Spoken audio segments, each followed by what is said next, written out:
नमस्कार, मैं पंकज प्रसून। दोस्तों, झारखंड के मुख्यमंत्री हेमंत सोरेन डरे हुए हैं और ये डर किसी ईडी, सीबीआई या चुनाव आयोग की वजह से नहीं है। वो डरे हुए क्यों हैं, उसका मैं दो उदाहरण बताता हूँ। पहला उदाहरण, जब हूल दिवस के अवसर पर मुख्यमंत्री हेमंत सोरेन अपने विधानसभा क्षेत्र बरहेट में थे, तो उन्हीं के कार्यक्रम स्थल से महज थोड़ी दूर पर झामुमो के बोरियो विधायक लॉबिन हेम्ब्रम भोगनाडीह में एक और जनसभा कर रहे थे और वो जनसभा थी 1932 के खतियान स्थानीय नीति और नियोजन नीति को लेकर। जो तस्वीरें आई भोगनाडीह से, वहां अच्छी खासी संख्या में लोग जमा हुए। डर की दूसरी वजह एक और तस्वीर है, जब हेमंत सोरेन की भाभी यानी दुर्गा सोरेन एक पुलिस थाने का उद्घाटन करने पहुंची और वहां उन्होंने कहा कि जो मैं करती हूं वो बोलती नहीं, और जो मैं बोलती नहीं वो तो डेफिनेटली करती हूं। और जो वाजिब है हम उस पर बोलते हैं, हम पीछे कुछ भी नहीं बोलते हैं खिलाफ।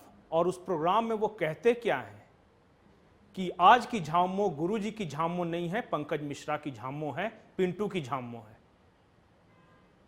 1932 के खतियान के बारे में उन्होंने कहा कि हमने जिसके लिए लड़ के सरकार बनवाया, सरकार आने पर हम उस बात से मुकर नहीं सकते। हेमंत सोरेन की दूसरी परेशानी की वजह संथाल उनका स्ट्रांग होल्ड है और झारखंड में एक और मजबूत किला है कोल्हान।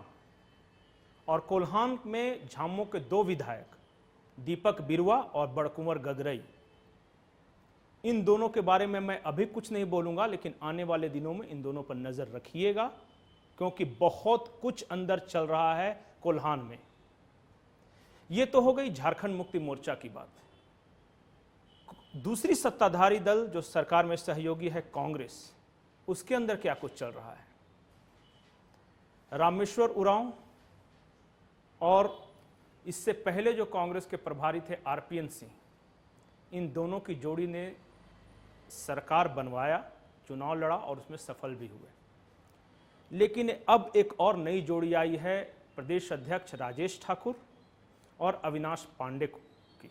असली समस्या शुरू होती है पार्टी के अंदर, और पार्टी के अंदर जो हमें जानकारी है, कम से कम 6 विधायक ऐसे हैं जो राजेश ठाकुर और अविनाश पांडे की जोड़ी से संतुष्ट नहीं है। और नाम उनका मैं सबका नहीं लूंगा, लेकिन एक शख्स जिसकी नाराजगी साफ साफ दिखती है वो है रामेश्वर उरांव। एनडीए ने द्रौपदी मुर्मू को राष्ट्रपति उम्मीदवार बनाया, तो रामेश्वर उरांव कहते हैं कि द्रौपदी मुर्मू अच्छी नेता है, सभी आदिवासियों को उनका समर्थन करना चाहिए, जबकि कांग्रेस के घोषित प्रत्याशी यशवंत सिन्हा हैं। इसी तरह कांग्रेस के कई और भी नेता हैं, और हमें जो जानकारी मिली है, कांग्रेस के कम से कम 6 या 7 ऐसे विधायक हैं जो अगले चुनाव में या तो झारखंड मुक्ति मोर्चा से लड़ना चाहते हैं या फिर वो पाला बदलना चाहते हैं, क्योंकि उन्हें पता है कि कांग्रेस से दूसरी बार उनकी नैया पार नहीं लग सकती। तो अगर पार्टी के अंदर इस तरह का माहौल है, तो आप समझ सकते हैं कि अभी मिड टर्म आया है, ये कह सकते हैं कि 5 साल में 2.5 साल ही पूरे हुए हैं। अगले कितने दिनों बाद क्या कुछ होगा, इसका बस अंदाज़ा लगाया जा सकता है। और तीसरी बड़ी पार्टी है भारतीय जनता पार्टी। भारतीय जनता पार्टी में ये खबर पुरानी हुई कि भारतीय जनता पार्टी के कौन से बड़े नेता केंद्र के किस बड़े नेता के नज़दीक हैं।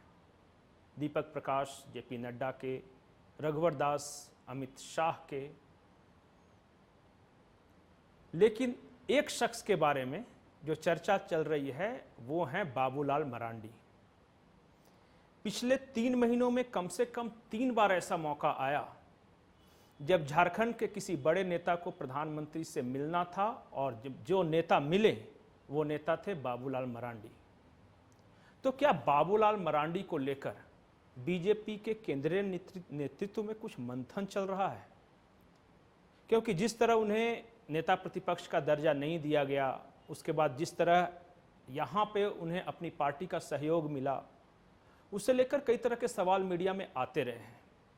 लेकिन नरेंद्र मोदी 1 to 1 3 महीने में 3 बार झारखंड के नेता बाबूलाल मरांडी से मिलते हैं, तो इसके कई सियासी मायने भी निकाले जाने चाहिए। क्या उन्हें लेकर कोई फ्यूचर में कोई प्लान है? क्योंकि हमें जो जानकारी मिली है कि झारखंड भाजपा के प्रदेश अध्यक्ष शायद बदले जा सकते हैं, बदले जाएंगे शेड्यूल पर ही, लेकिन इस बात की पूरी संभावना है कि दीपक प्रकाश को शायद एक्सटेंशन नहीं मिले। तो एक कॉम्बिनेशन जो सोचा जा रहा है कि अगर अगला मुख्यमंत्री किसी आदिवासी को प्रोजेक्ट किया जाएगा तो प्रदेश अध्यक्ष कोई मूलवासी बनेगा, लेकिन अगर कोई मूलवासी ओबीसी को प्रोजेक्ट किया जाएगा तो संगठन की कमान किसी आदिवासी के हाथों में रहनी चाहिए।